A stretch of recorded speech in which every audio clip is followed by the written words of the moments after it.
Fala galera, tudo bom com vocês? Sejam bem-vindos ao Cena Pós-Créditos. Eu sou o João e hoje é dia de falar do terceiro e do quarto dia da Mostra Competitiva do Festival de Brasília do Cinema Brasileiro.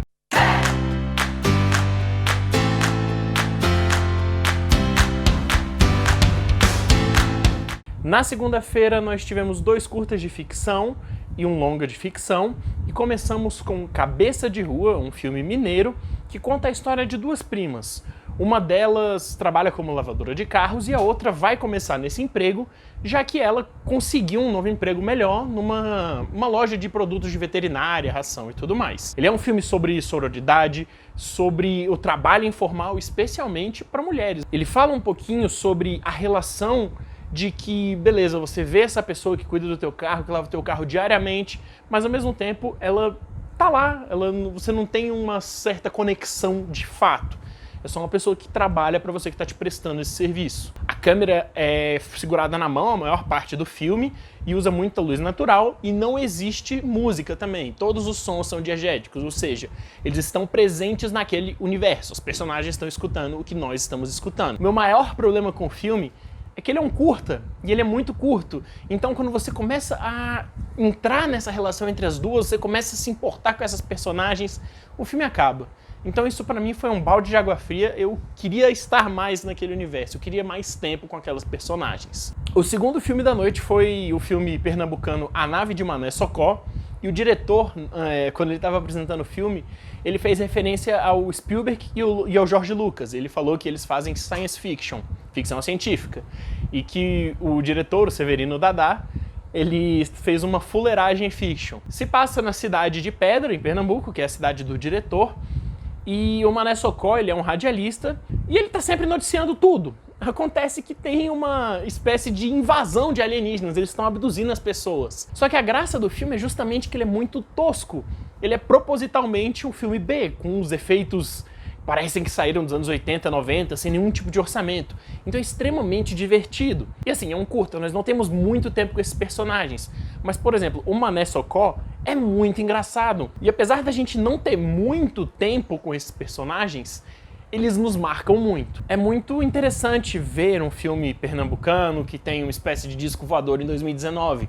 E imediatamente, só de ver o pôster que eu vou deixar aqui, eu já me lembrei do Bacurau, que é um dos meus filmes favoritos do ano, um dos melhores filmes do ano, assim, sem dúvida nenhuma.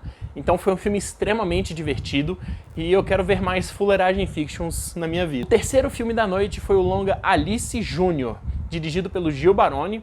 Eu tive a oportunidade de conversar com o diretor, com a atriz principal e com o roteirista depois da sessão. Foi muito legal. Ele conta a história da Alice Júnior, o nome dela é Alice Júnior, que ela é uma youtuber trans que, por causa do trabalho do pai, ele trabalha com perfumes, ele cria fragrâncias, precisa se mudar de Recife para uma pequena cidade chamada Araucárias do Sul, se eu não me engano, no Paraná. No interior, a cidade não tem nem 50 mil habitantes. E ela tem que se adaptar a esse novo universo, a como essa pequena cidade vai lidar com o fato dela ser trans. E é muito interessante porque é um gênero que eu adoro. Eu amo filmes coming of age. É o meu ponto fraco, normalmente eu já sou apaixonado pela temática, e esse filme faz absolutamente tudo certo. Em 15 minutos de filme você já está completamente apaixonado pela protagonista, que é a Alice, você já entende a relação dela com o pai, é uma relação que tem um certo companheirismo também, eles são muito próximos, e isso também é uma convenção de gênero. Há uma relação normalmente forte com o pai ou com a mãe do seu protagonista. Você tem um professor do gênero oposto, que é uma espécie de porto seguro que compreende o protagonista e estabelece uma relação de confiança com ele. Então ele pega, sim, todas as convenções de gênero e as aplica muito bem. E uma coisa que eu amei no filme é a direção de arte. Se você já assistiu Scott Pilgrim contra o Mundo, se você não assistiu, eu recomendo, é sensacional. E todos os filmes do diretor, o Edgar Wright, mas enfim, você sabe que aparecem elementos de videogame, elementos de filme na tela, como se fossem desenhos, uma animaçãozinha. E Alice Júnior faz isso também para representar o som, para representar o coração batendo mais forte, para alguma deixa visual. Isso funciona muito pro humor, como para a identidade visual do filme. A atriz que interpreta a Alice, a Anne Mota, se eu não me engano, ela é fantástica, ela realmente consegue te conquistar e o filme te deixa naquele tom de otimismo, apesar de ser um assunto polêmico e que gera muita discussão. Então, até o momento, foi o meu filme favorito da mostra. Eu adorei. Indo para o quarto dia de mostra competitiva, nós tivemos 2 curtas de ficção e um longa de documentário. Começamos com Parabéns a Você, do Paraná, que conta a história de uma jovem garotinha que mora em Prudentópolis, interior do Paraná. É uma cidade composta quase que 70% por ucranianos. E tudo que ela quer é uma festa de aniversário. Mas as pessoas não estão acostumadas com isso, tem que se preocupar em gastar dinheiro com coisas básicas da vida. Pano, comida, água, e é uma dificuldade. E tudo que essa pequena garotinha quer é uma festa de aniversário. E você se colocar na posição dela é uma realidade que, por exemplo, pra mim é muito distante. Mas é o que o cinema te proporciona, a empatia, você se colocar no lugar dela e você entende por que a festa é tão importante pra essa garota. O filme trabalha muito bem a questão das cores, o roxo principalmente. O roxo é uma cor vinculada à morte. Existe um livro, eu não lembro a autora, mas é If It's Purple, Someone's Gonna Die, que relaciona o roxo com a morte no cinema. Se aparece o roxo, alguém morreu. E o filme brinca com isso. E todos os atores e atrizes crianças não eram atores e atrizes, eles eram crianças da comunidade. Eu conversei com a diretora depois do filme e ela falou da dificuldade que foi, e tem um momento que uma das garotas olha pra câmera, só que não fica fora de lugar. Eu achei muito delicado, porque parece que você tá lá, você tá imerso nessa comunidade, ela olhou pra você, e não necessariamente pra câmera. Então o filme me encantou profundamente. Ele também estabelece uma relação forte na temperatura das cores. A Yulia, que é a protagonista, normalmente é retratada à luz de vela, que fica aquela cor mais quente, e a sua mãe, que é uma figura mais distante, menos emotiva, tá numa cor mais branca. Então você já tem essa diferença na temperatura que se relaciona ao personagem mesmo. O segundo curta da noite foi Pelano, da Bahia. É um filme de ficção científica que já mostra que tem um pouco de inspiração em Star Wars, no letreiro amarelo no começo.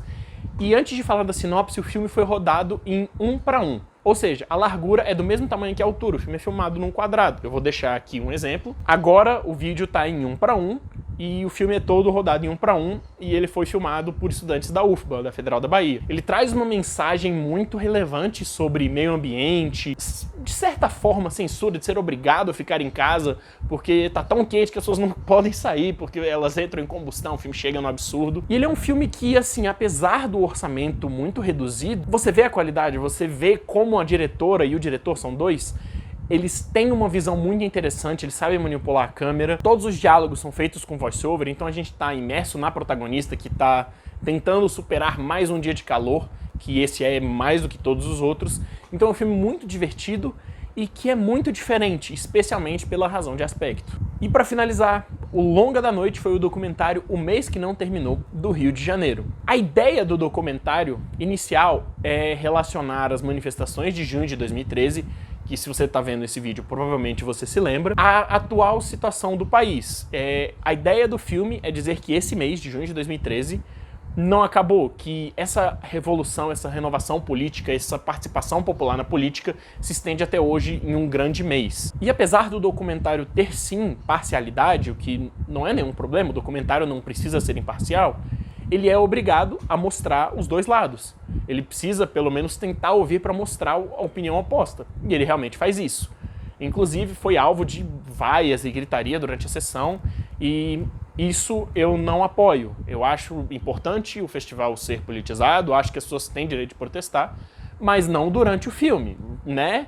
Você tá lá para ver o filme, eu tô lá para avaliar o filme, para cobrir o evento, para ver o filme, e muitas vezes eu não podia nem ouvir o que estava sendo falado no filme, porque tinha gente gritando e xingando.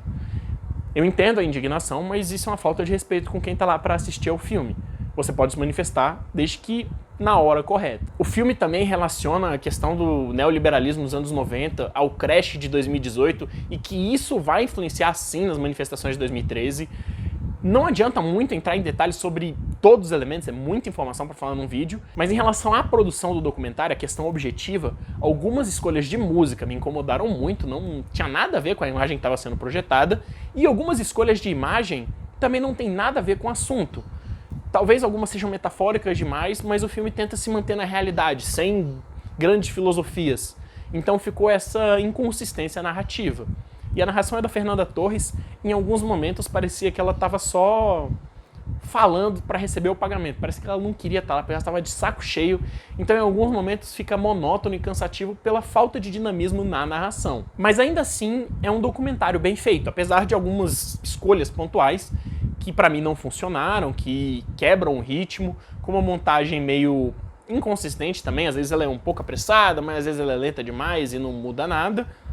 É um filme muito interessante. Na hora que eu descobri qual era o tema, porque eu tô tentando ver os filmes sem saber do que se trata, eu fiquei muito ansioso e eu gostei do filme. Acho que vale a reflexão, acho que vale ser assistido. Como todos os filmes, acho que você tem que assistir todos os filmes. Eu não tenho que falar que você não pode ver um filme, eu acho que você tem que ver o máximo possível. E agora eu comecei a devagar, então eu vou encerrar o vídeo, já comentei os 6 filmes. Então é isso, gente. Você tá acompanhando o Festival de Brasília? Você já ouviu falar de algum desses filmes? Ficou ansioso para ver algum? Não quer ver? Deixa a sua opinião aí nos comentários. Você discorda de alguma coisa que eu falei? Você concorda? Gostou do vídeo? Quero te ouvir. Se você gostou, se inscreva no canal, dê uma olhada nos nossos outros vídeos, segue a gente nas nossas redes sociais que vão aparecer aqui na tela. Muito obrigado, até a próxima e falou!